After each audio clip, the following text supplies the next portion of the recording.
So one of the things I've been integrating into my training recently that's really helped me to improve my strength and hypertrophy gains in a substantial way without a ton of time is using overloading eccentrics.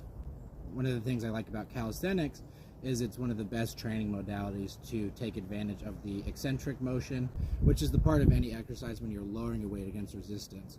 What's interesting about the eccentric, also called the negative, is that you're actually able to lift between 20 to 40% more weight compared to the concentric part of the movement, where you're actually lifting up against the force that you're resisting.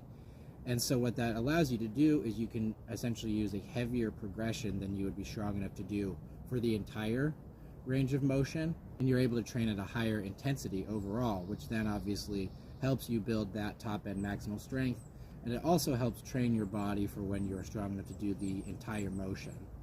One of the easiest ways to do this with calisthenics, the one that I almost always defer back to because it's just so simple, is using a combination of a unilateral movement and a bilateral movement.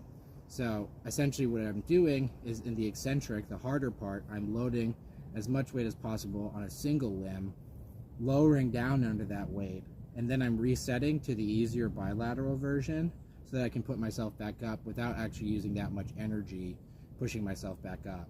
So an easy example of this is the archer push-up, which I'm about to show you here.